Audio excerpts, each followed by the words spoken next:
Hey guys, welcome back to my channel and welcome to another Wake Up Wednesday. I'm so sorry that I sound a bit groggy and tired. Number one, I am kind of tired. I went to the PRE-PLUCKED award show yesterday, which was really good, and I stayed quite late. But I didn't get in too late, but I'm just not feeling 100% well today. Like, everything is clogged up. I'm not feeling too well, basically. I woke up feeling sick, but I'm still going to work because I'm a dedicated damn ass employee. But anyway, I just wanted to kind of like put a disclaimer because I know I sound extremely groggy and I just sound not so cool. But today's Wake Up Wednesday, I thought, you know what? I haven't had time to film it. Normally I film it on Mondays so that I could have Tuesdays to edit, but I didn't have time to film it yesterday, obviously because I was at the pre-award show. So I thought, you know what, let me just kill two birds with one stone. Let me be getting ready while I'm basically filming this. I'm gonna go and do my eyebrows. Let me do my eyebrows and I'll come straight back. Hey guys, so I am back. I literally just had to do my eyebrows, otherwise we'll be here forever. And I just did my very basic brown eyeshadow as well. But anyway, so as you can tell by today's title, the title of this video, today's Wake Up Wednesday is very simple. There have been a lot of stuff that's been going on in the world recently that has been really difficult to watch and to sit back and to feel useless and to feel just as though, yeah, I think useless is the best word. There's been a lot of stuff going on in world news, in the media, that's just, it's just opened my eyes up to a lot of things. Obviously we all know, you know, I'm sure that a lot of our parents tell us, you know, the world is a scary place. The older you get, you start to realize more and more and more. And the older I get, I start to realize more and more and more, you know, whether it be something that has really crushed me recently, really crushed me, even though I'm not surprised, which is the sad thing. But you know, the fact that Libya are selling African human beings, but I also read an article that said some people from Bangladesh as well, Eritrea, Somalia, who else, just basically Libyans selling other human beings as slaves. And it's crazy that in 2017 I'm saying that, but like I said, I'm not shocked, and that's sad, but I'm not shocked at all. I'm not shocked. I'm just deeply disheartened.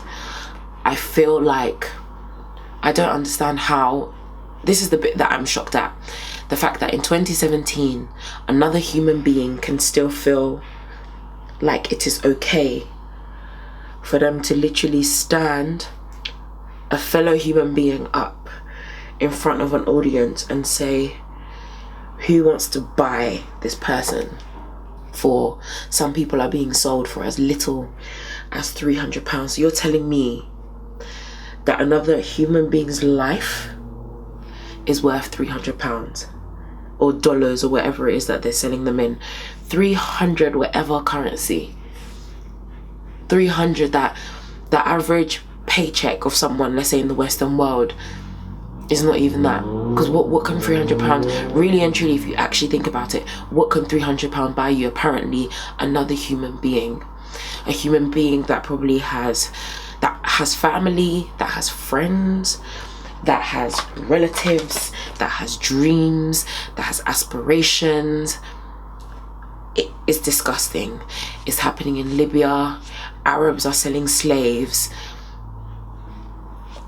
It's the most disgusting thing that ever existed. I personally believe just the fact that you can feel like you can claim another, because basically, you know, the crazy thing is, you selling a human being means that you don't even see them as human. You don't even see them as a human being. You just see them as an object, a tool to whatever it is that you need them to do. But anyway, I could talk about that forever. Then you have other people who are supposed to be like leaders in their own way in different industries.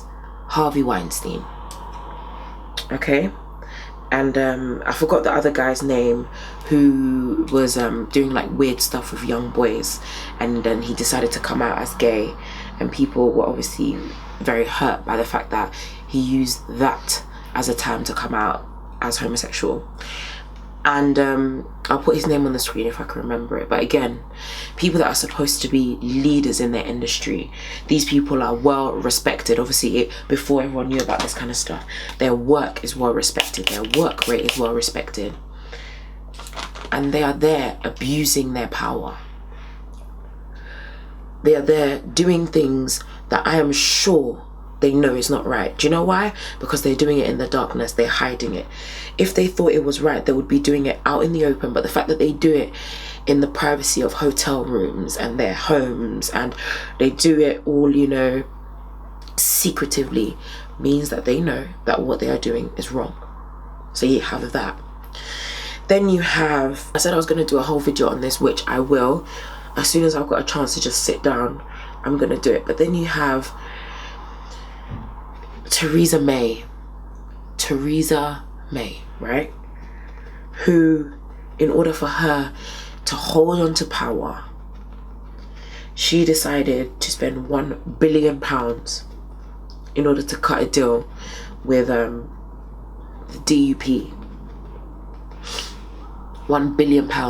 But yet, Grenfell Tower happened, and we will not stop talking about Grenfell Tower because it deserves to carry on being spoken about. We will keep on speaking about it until more is done. Grenfell Tower, people died, and people are being treated as though it was their fault. The first thing people are saying, well, how many undocumented people were there? How many immigrants were there?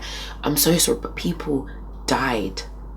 And then you have Theresa May, who did a poor job.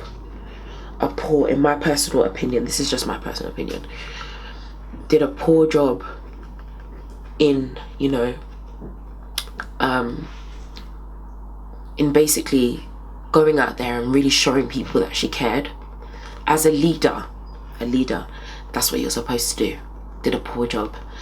Then you give them 5 million across however many families there were, 200 and something families that survived. 5 million.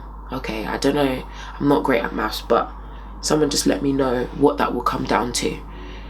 People still living in hotels 5 months later. But then there's no magic money tree, which is the phrase that the conservatives loved using. There is no magic money tree. But yeah, 1 billion appeared out of nowhere.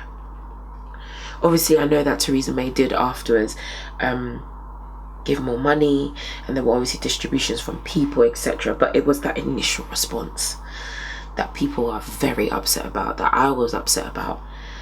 It was just nuts. Then we have Mugabe. Now, don't get me wrong, if you know his story, you know what he did for Zimbabwe. He fought, okay? That man fought for, you know, the Zimbabwean people to be free from colonization, and I respect that. But you, again, so your economy has collapsed,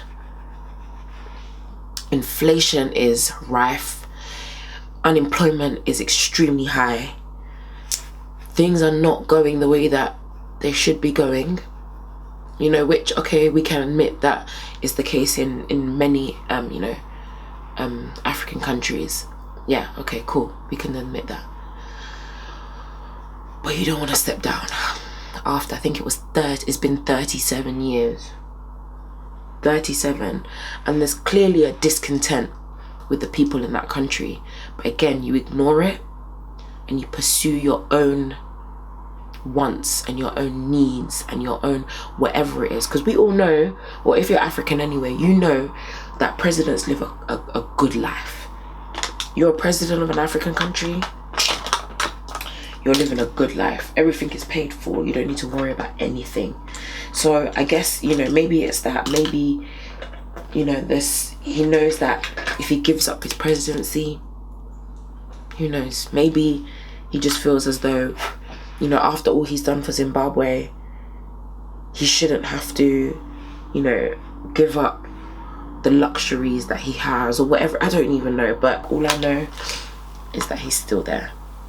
After everything that's been going on, he's still there, sitting strong, and he's like 93 or something. Anyway, then we move over to where, you know, I originate, the Democratic Republic of Congo. Same thing. But the crazy thing is that on our side, Kabila isn't even president. As in, his presidency expired, but yet he's still holding on to power because he can. Basically, what I'm trying to say in this video is very, very simple. It's so simple.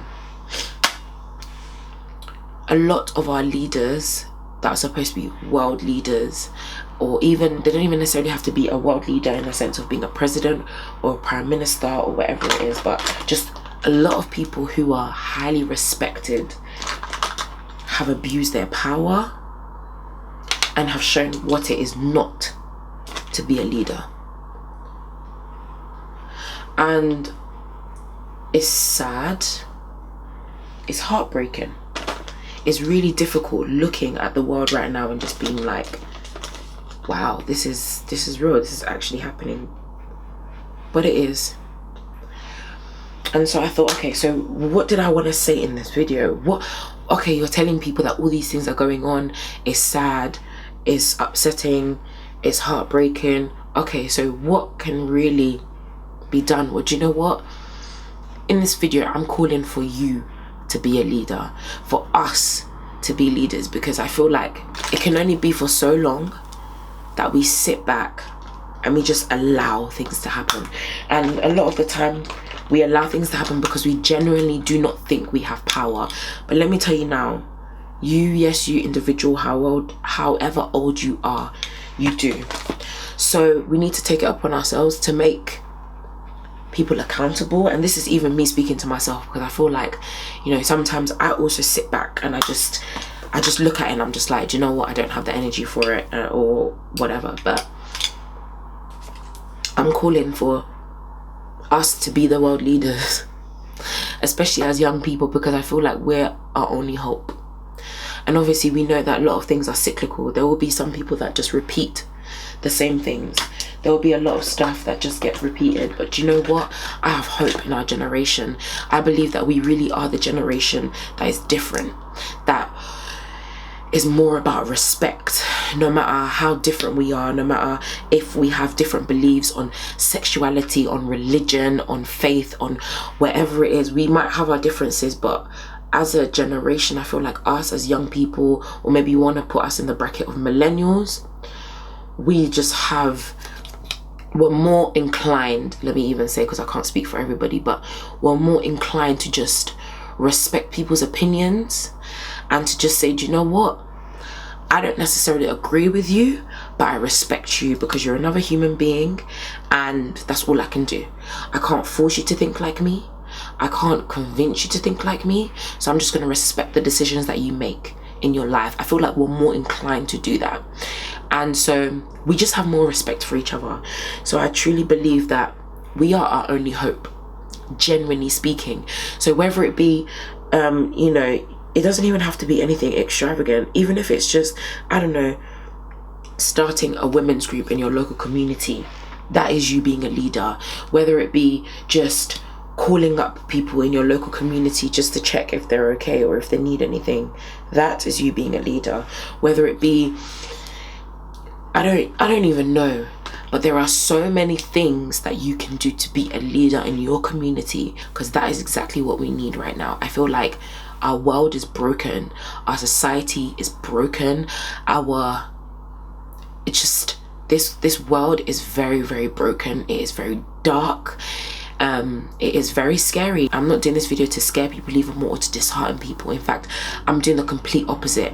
I want you to know that while there are so many horrible things going on in this world, you really can make a difference. You really, really can, but you have to believe that you can, whether it be just encouraging people, whether it be even content, even creating content. I personally believe that creating content is so powerful, even if it means using your social media to impact people and to teach people about things, or to nurture people, to encourage people. That is you being a leader in your own way, because you're taking it upon yourself to do something that you don't have to do in order to help other people. That is what a leader is. A leader is supposed to be selfless. A leader is there to serve, and a lot of our supposed leaders have forgotten what that is. They are no longer there to serve. A lot of them are there for selfish reasons, and it's up to us to either hold them accountable or to counter it by being leaders in our own communities. And that's what I'm calling for today. I don't know how people will take this video. I don't want you to come away from this video discouraged or feeling like, oh my gosh, this is just reminding us of how horrid the world is. I'm not trying to remind you of how horrid the world is. I'm just trying to relay the facts. Well, at least what we've been told are facts. But I'm also trying to say that you can make that change. You can be the difference that you want to see. And I know it sounds so cliche and it sounds so like, oh, everybody says it, but it really is the truth. You have to. Do you know what? It's not even a case of you can, it's we have to be leaders now. In our own communities, in our own areas, in our own areas of work, we have to be the leaders, because I really don't know where we will end up if we're not. We have to take up that responsibility, and we have to lead other people in love. And we have to remember that again, and I'm going to say it one more time, to be a leader is to serve. It is not doing things for your own selfish ambition. It is to be selfless, and it seems like that has been lost in translation. Right, hey guys, I am back. I literally just had to put on some lip gloss and quickly sort out my hair because I am now running late for work, so I've got to go. But essentially that is what I wanted to say in this video. I'm feeling a bit better now. I don't know if I just needed to get speaking, I don't know, but that's what I wanted to say today. The world, it really seems like the world doesn't have any leaders anymore, but we are those leaders. I see more about young people, or just people in general who are not necessarily prime ministers and presidents and all those kind of people, that are really changing the world and are really making an impact. I'm not saying that every prime minister, every president is exactly the same, but I'm just saying that, you know, I see so much of that. And even though it doesn't make mainstream news, or it doesn't always, you know, get the best headlines or whatever it is, thank God for social media, because I'm able to go on Twitter and Instagram and you know, just social media, and I'm able to see there are so many people out there doing incredible things and really making an impact on the world. So if that's you, keep doing it, because we need you. And if it's not you, but you really want to make a difference, whether it be even something small in your community, do it, because that is literally you being a leader and impacting people in a positive way. And I would encourage us to all do that for each other. Let's be leaders in our communities. Let's do things ourselves, because we can't always rely on other people. We can't always rely on governments. We can't always rely on people in power. Let's just do it ourselves, you know, and make a difference where we can. So I'm gonna run now, but I hope that you enjoyed this video. Don't forget to like, subscribe and share. Click that bell button so that you're notified every time I have a video, and I'll see you guys again next week for another Wake Up Wednesday. Oh, or I'll see you on Sunday for another video, and then Wednesday for Wake Up Wednesday. I'll see you soon. Stay beautiful. Okay. I'm looking in the mirror at another man. Is this shit what you want? Is this shit what you planned?